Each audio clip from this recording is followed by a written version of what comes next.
Everyone knows that feeling, wanting to experience more stories, but struggling to find the time. That's where Audible changes everything. With over 1 million audiobooks and Audible originals, there's a story waiting to spark anyone's imagination. Take The Paris Apartment by Lucy Foley, the gripping psychological thriller that's keeping listeners on the edge of their seats. Imagine unraveling its mysteries during your morning commute, or losing yourself in its twists and turns while doing household chores. That's the magic of Audible. It transforms daily routines into opportunities for thrilling discoveries. The best part? Members get access to thousands of included titles, with new content added regularly. From bestsellers to hidden gems, every genre imaginable is at their fingertips. And with one easy-to-use app, switching between favorites or discovering new passions has never been simpler. There's more to imagine when you listen. Start a free 30-day Audible trial and get your first audiobook free at audible.com/Wondery. That's audible.com/Wondery.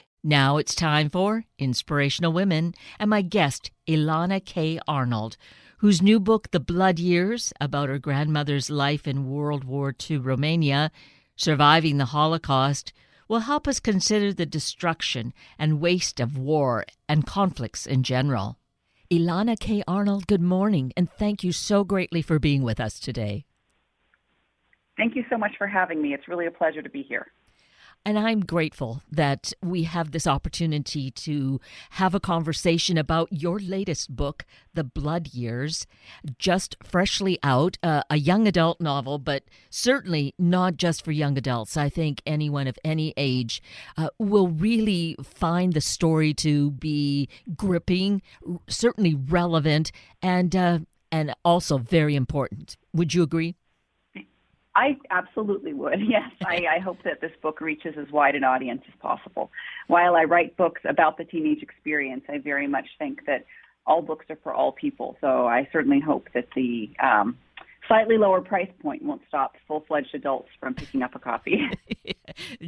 Definitely. And we, all of us, really need to experience this story. It's historical fiction. I personally really appreciate historical fiction because I think that in it we really get the story, but are able to just, you as the writer, you move it along for us, I guess, differently than delving into the deep history that really can sometimes just pull us down, slow us down. This keeps us moving in terms of a story. Thank you. That was one of the main challenges of writing this book. It's a deeply researched story based on my grandmother's teenage years in Chernovitz, Romania during the Holocaust. So it's a story I grew up with cyclically. She would tell me the funny parts first, like, the time she was chased by geese in the countryside and how her terrible, wonderful older sister was just this driving force in their life, and she was sort of her shadow. In fact, my grandmother truly was born to be her sister's keeper. That part of the book is true. Her mother was beside herself and took her older sister to the doctor and said, "What do I do with this kid? She's too much." And the doctor said, "Lady, have another kid as fast as you can to keep her company, or she'll be the death of you." And that was when my grandmother was conceived. So there's the personal, but then the historical is so multifaceted and complicated. What was going on in Chernovitz, Romania, which is now Chernovitz, Ukraine, before and during the World War II and the Holocaust. So trying to make those things braid together was a challenge. And you said your grandmother shared the story with you over time, and starting with the funny pieces of it. Eventually, I guess, as she felt you were old enough to understand, as you were a young adult yourself, she could tell you more of the true story of what happened. Yeah, my grandmother was a wise woman in many ways, and one of the ways that she was incredibly wise was that Nina would answer any question I asked honestly, but would then wait for me to ask a follow-up question to give me more information.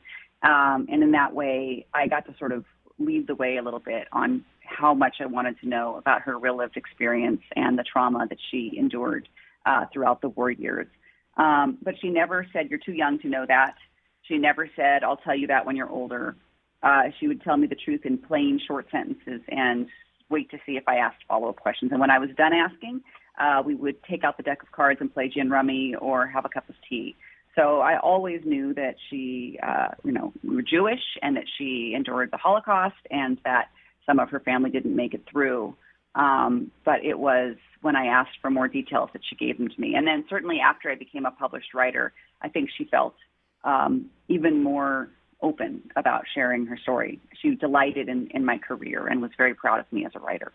And I think I read somewhere that she said if you ever wrote about this, she knew what her favorite name would be for the book. Yes, my Nana's name was Frida, but she said if you write about me, call her Frederica. I've always liked that name. So my character's name is Frederica Teitler. My grandmother was Frida Teitler, and her sister in the book is Ostra, and in real life her name was Ostrid.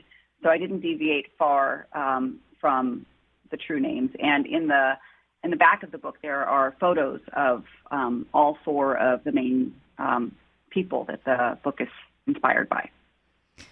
Which is, again, such a gift for us to be able to put that human piece of it. These old photographs, we can tell the quality of it, that it really takes us back to that time. Your grandmother, you said she was wise, and I thought that as I was reading the book, this marvelous book, and Frederica, am I saying that right? Frederica? Yes, Frederica, yes. yeah. And her family calls her Rika in the book. Rika, yes. I thought, for this young girl, she is so wise. She is just amazing beyond her years. And I think in that way, your grandmother regarded you that way as well. I think that's absolutely true. My grandmother and I have a lot in common. And one of the things is we both, I think, have a core belief she had that children are whole people. Our job is not to sort of shroud their ignorance, but rather to be honest with them and delighted by them and share with them. And so I think that's something I do in my work for young people always. And I think it's reflected in this character especially. It was a real challenge with this character because, of course, the grandmother I knew, by the time I was aware of her being a person, by the time I was, cognizant of myself being a person, I was probably 6 years old. And so she was, close to 60. And so trying to imagine the character as a young teen and not infuse the character's voice with too much sort of knowledge of how things turned out was a real challenge. In fact, it took me 10 years and 7 complete drafts to feel like I had found the balance between the grandmother I knew and the imagined character I had to sort of weave in alongside the real stuff. Oh, that is amazing. Of course, and your grandmother is no longer with us, right? No, and honestly, I think that's one of the reasons I was able to finally finish this book is it's one thing to sort of theoretically write a story about the person you love most in the world enduring unendurable things. But it's another thing to do it knowing that person is probably going to read it, or is definitely going to read it. She read every word I wrote. So I actually got stalled. I would rather have my grandmother than the book 1,000 million times over. But I do think that I couldn't really write it while she was still here. Of course, that meant that I didn't have her anymore to fact check when I finally was able to finish, the third or fourth draft. And so, and like I said, the book is my grandmother's story, but no one person's life can really be an entire novel. A novel is a piece of art that weaves together the real plus the what if. And so alongside my grandmother's story, there are bits and pieces of dozens of other Holocaust victims and survivors from the Chernovitzy region as well as the greater Eastern European region. I did a huge amount of research. It was deeply important to me that I didn't play with the Holocaust and make up bad stuff to happen to my characters. Yes. Every trauma, every major sacrifice in this book is based on either my grandmother's lived experience or something that I found in my extensive research and then fictionalized. Even the dreams in this book are taken from a collection of dreams that Jews were having in the early years of the Holocaust that were written down by a psychiatry student and snuck out of Germany. They weren't published until the 60s. So my character's dreams are based on those dreams. Oh, this is even further an incredible gift, an important read because of that history that some people want to squash and say never happened, but we know it did. And to really, some of us do. I guess that is qualified. Yes, because there are those who just are deniers that this did not happen, which is incomprehensible given all that has been written and the research you could do. What were you doing? Reading fiction? Yeah. So there. Before I answer that, yes, there are deniers, but there's also, I realize, just a huge percentage of our young population who's just completely ignorant. They're not denying it. They just have never heard of it. I was on a book tour last week, and I was at I met with some groups of eighth graders, like 200 or more eighth graders. And as I was telling them the story, I saw that the look on their faces looked kind of blank. And so I said, let me stop for a second and ask you, how many of you have heard of the Holocaust? And I would say about 1 out of every 3 hands went up. And so that was shocking to me. Although I've heard that that's true, I hadn't really seen it in a large group of young people, just the lack of education, which is why I think, too, the current sort of movement to keep kids ignorant by banning and removing titles from the libraries, even more insidious and dangerous. These kids don't even have to deny the Holocaust. They've never even heard of it. So that was really shocking and disturbing. As someone, for me, it was just part of the fabric of my life. I never didn't know about the Holocaust. It had a seat at the table, whether we liked it or not. Yes. As far as the research went, yes, I read everything I could get my hands on, primary sources as much as I could. I read memoirs written by Jewish people from Chernovitz, Romania, most notably a book called Ruth's Journey, which is a memoir written by a woman named Ruth Glassberg Gold, who happens to very luckily still be alive at 93. After I read her book, I wrote to her and asked her if I could hire her to be a reader for me. And to my great delight and absolute luck, she agreed. And we have become dear friends over the last several years of working with this book. I hope everyone picks up a copy of her memoir as well, Ruth's Journey, by Ruth Glassberg Gold. I also read fiction and poetry that came out of the region. I read PhD dissertations about what happened in Romania historically. I read textbooks about the region. I listened to just dozens of testimonials from the Holocaust Memorial Museum's website about people who lived in that specific area and people who lived in the greater, Romanian, Ukrainian area as well. Oh, that is such a wealth of historical information for us. So again, just underscoring that reading this book, The Blood Years, and thank you for mentioning that we should pick up a copy of Ruth's Journey and the lovely relationship that you've had with Ruth. She's your adopted Nana. She is. It's, if I could just talk about Ruth for a second. One thing I didn't realize about my Nana, Frida, was how specific her accent was. It was just my Nana's accent, but it was unlike any other accent. And I realize now it's because this area was very special. So it was part of the Austria-Hungarian Empire before she was born, and then it was gifted to Romania after World War I. And so she was raised speaking Romanian in school, German at home, Yiddish, some Hebrew. Also, she spoke Ruthenian with the local peasants who would come into the city to sell their wares. Then the Russians came, which is a big part of this book, and everybody had to speak Russian basically overnight.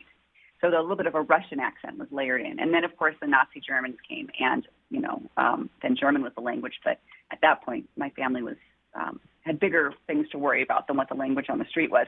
So her accent was so regionally specific. And it wasn't until the first time I spoke with Ruth on the phone, and she picked up the phone, and she said hello to me. And it was this gift from the universe. It was my grandmother's accent given back to me, this very specific regional accent.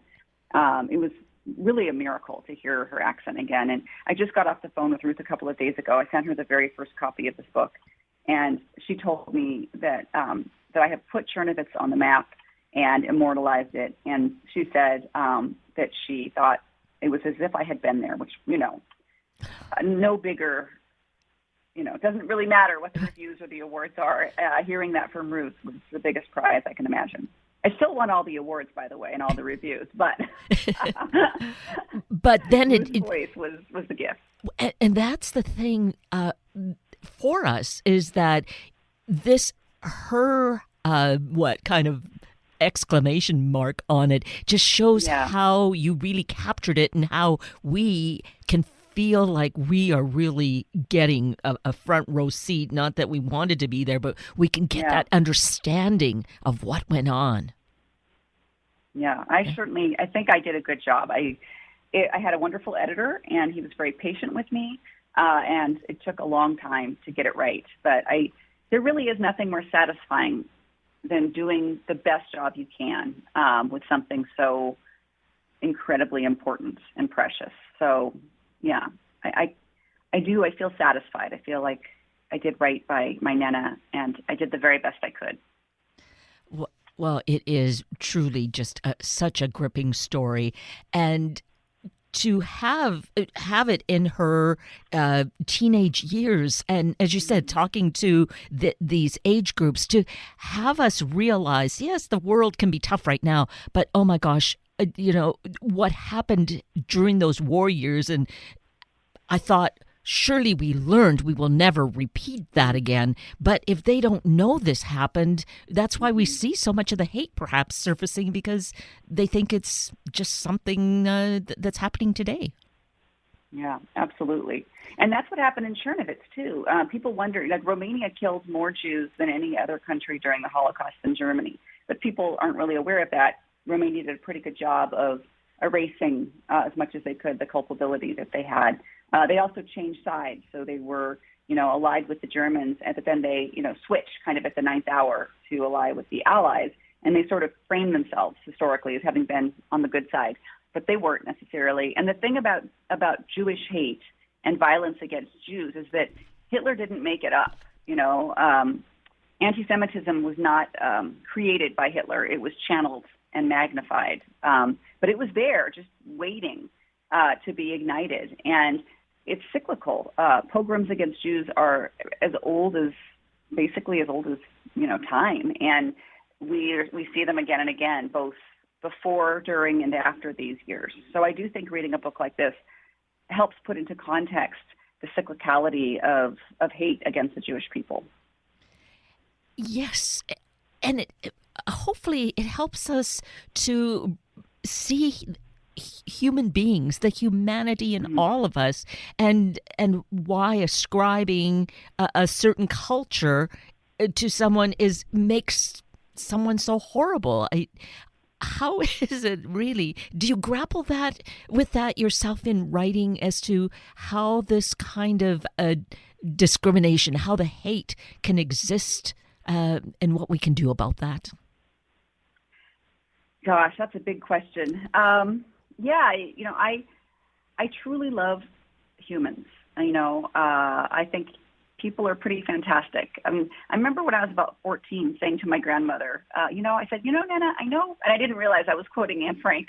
I wasn't quoting her. I think I agreed with her. I said, I know people do really bad things, and there are some really bad people, but I truly do believe that deep down, most people are good. And my Nana looked at me with the most delighted smile on her face, and she said to me, I am delighted that you have lived a life that allows you to think that. And it was both. She truly was delighted, but she was sort of delighted by the fact that I hadn't suffered the way she had and was able to have that experience about people still and that belief. But I think my job as a writer, and maybe I think our job as a humans, because I think writing and humaning are the same thing, is to pay very close attention and to be sort of lit up by life and experiences, and to try to remain vulnerable. Unfortunately, when you're vulnerable, you're open to being hurt. But that is sort of, I think, the job of being a writer or an artist of any kind is remaining open to receiving beauty and pain. And honestly, I think that is one of the core factors of living a whole life, is being able to keep that channel open at the same time as hopefully protecting yourself in some way. That is beautiful. And I feel that comes through in the book, certainly with Frederica, and also with her grandfather. She seemed so much like him. And I'm sure his character was presented to you by your grandmother as well, right? Yes. Unfortunately, I never got the chance to know him, but he was very much, again, everything is cyclical. My grandmother was my benefactress. She rescued me from an unhealthy family life, just the way her grandfather was her benefactor and rescued her from an unstable family life and provided a safe haven and a home and a delight in being a person and a delight in being a reader in the same way that my grandmother did for me. So I very much think that the relationship between the character Frederica and her Opa is it's based on my relationship with my Nana, who's, it's so funny because she's in both stories, right? She's the kid in the book and she's the caretaker in my life. Yes, which is why you needed so much time to really make this authentic. Yeah. It was a struggle. The struggle evolved into something so beautiful.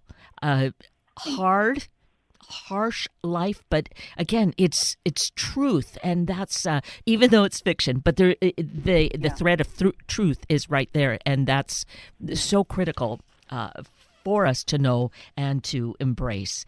And I was thinking earlier when you were speaking about your Nana, how I appreciate that she trusted sharing the story with you. Too much has happened in our lives where people wanted to shut that out, and they felt they were inflicting something on their families, their children, if they shared it. And that is so wrong, basically wrong not to share that. Yeah. I think trust is such a great word for it. It is. You are trusting someone when you share your vulnerability with them. You're trusting them to help you hold it. And it is a gift to let other people hear your story. And it's a gift to listen to. One thing I don't usually, when people say, what do you hope readers take from your book? I usually don't have an answer. I usually say the book is the story. It's not my business what they take from it. I hope that they, my job is just to tell a good story. But in this case, I really hope that readers become more curious about their own families and that they ask, I wonder what my parents' life was like, and I wonder what my grandparents' life was like. And I hope they ask more questions. And I hope that if older people, parents and grandparents read my book, I hope it opens them up too and helps them to trust the generations that come after and makes them more willing to be vulnerable and to share their stories. That is definitely an excellent reason for older adults, for grandparent age folks to do that, because when we're younger, we aren't like you as a child necessarily interested to ask those stories, or maybe it's because they aren't offered to us. But as we mature, we think, what was that? What went on? Like my brother doing genealogy research and wondering about where is this family. Do it while we're here and we can share it. Yeah, I absolutely think so. I think part of it is that sometimes, again, it comes back to vulnerability. I think grown-ups are often, and elders, afraid to be vulnerable. They don't want to show their children or grandchildren their weaknesses or their foibles or their mistakes or the things that make them feel shame. And so they present a false front of invulnerability. And that makes it less interesting when you're a kid, because when you're a kid, you're just a raw wound, like everything is scary. The world is overwhelming. And if this person above and before you seems impenetrable, then you don't have a lot of questions.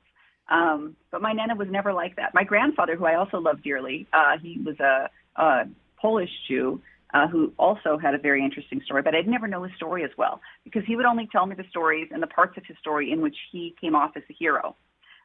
He loved to tell me the stories where he was clever or where he, managed some feat, but there was no vulnerability in those stories. There was just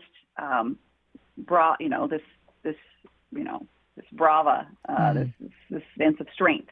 And it's in the vulnerability that we make connections with humans, but also with characters. And that was one of the struggles in writing the book, is trying to allow my character to be hurt. It took me many drafts because terrible things happened to my character in this story. And I was telling them from the sort of removed, distant voice. And then I ultimately realized, well, that's because I don't want to hurt my Nana. I don't want to make her suffer the things that this character has to suffer. I have to make her vulnerable. And that was one of the major challenges as a writer of this book. Oh, yes. I had not thought of that, but that is critically important. Well, you were able to accomplish that because we certainly go through so many trials with Rika in Yeah. just well, you gave us such a big slice of her younger life that we can really appreciate all the pain that she had to go through. Thank you. Yeah, it is. It's a Holocaust story. It's a historical novel. It's also a love story. It's a love story between sisters. It really is about this incredible bond between the two sisters, love them or hate them, and also Frederica and her grandfather. And I think that this book ultimately, it's about the great and terrible things that people do in the name of love. And sometimes terrible people do great things in this story, and sometimes great people do terrible things, and sometimes it's hard to tell what's what. And that was one of the greatest privileges of writing this book, is getting to explore the murkiness of why we do the things we do and how love can be sort of the fuel that lights both great and terrible things. Again, it is such an incredible story, historical fiction that is really so beneficial to us to get a better understanding, a view into what life was like at the time of World War II, the time of the Holocaust, and so much bloodshed and trying to wipe out an entire race of people. That's exactly what it was. Yes. Yeah. Yeah. And people have to live in the middle of that. You still get your first period. You still get in a fight with your sister. You still lose your most precious watch. It's just that these things are happening, woven through, from our perspective, an almost unimaginable time. Yes. And that was great. I had wondered about the title, and we won't reveal it. You have to read the book to understand why the title came about. But I thought, wow, very insightful, very informative. So, thank you. The title was something I had. That's something that didn't change through any of the 7 drafts. I had the title before I started, and that's not how it always goes with published books. Sometimes you don't have a title until the cover art is due, and you have to come up with something. But sometimes the title is just the perfect one, and this one was like that. It was a gift. Well, an incredible gift, indeed, in all sorts of ways. Quickly, because sadly we're running out of time, and we touched a little on book banning, but evidently you are listed as one of the most challenged authors. How do you feel? What goes on for you in your life when that's happening?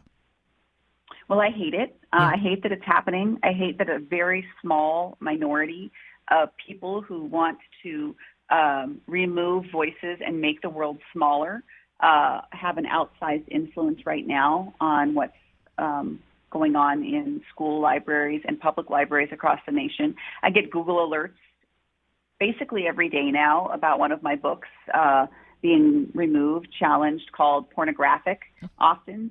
Even my picture book, What Riley Wore. So it's kind of terrifying. As someone who knows what happens when your name starts getting put on lists, it is terrifying, and honestly, to see my name being added to these lists. There was one challenge that I saw. It was about one of my middle grade novels. It's inoffensive in every way. I don't think any of these books should be removed, by the way, but this book was, kind of bizarre that it was even being challenged. But at the end, the note said, the book is not problematic, but the author is problematic. And so now my books are being removed and challenged because my name is on the front of them. So this is why we can't give an inch to these absolute haters of intellectual freedom, because it's not about the book. It's about the identities. It's about making the world smaller. It's about a false belief that things were better before when fewer people had a voice. And honestly, what it does is it makes me louder and want to take up more space. Absolutely so. And we have to rally together to push back against this Yes, absolutely. People need to show up at school board meetings. They need to show up at local, small, votes, because these are the people that get to make decisions on the micro level that radio outwards to the macro level. So we definitely need to pay attention to what's going on in our own communities. Well, another piece of life in the story that is really important to have you share. So thank you for that, Elana. That's really good to know so that we can all, as I say, rally round and push back. Well, absolutely. I am so grateful that we had this time that's gone by too quickly to talk about the blood years and your experience. I am, again, grateful the book is available, and it is available at all of our favorite book sources, right?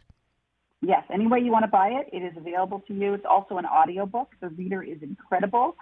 Carlotta Brenton is fantastic, and I'm thrilled with the audiobook as well. So, yes, however you like to buy and support books, I'll thank you in advance for making, the blood years part of your library.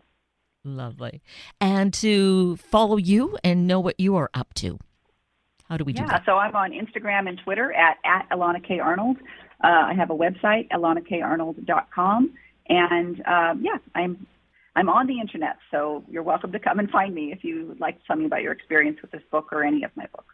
Wonderful. Well, I so appreciate you. I appreciate your writing, your deep dedication to life, to the planet, to people as a whole, and to peace. So thank you so greatly for your time with us today. And thank you again for taking the time to read my book and to host me on your show. I really appreciate it. Well, you're so welcome.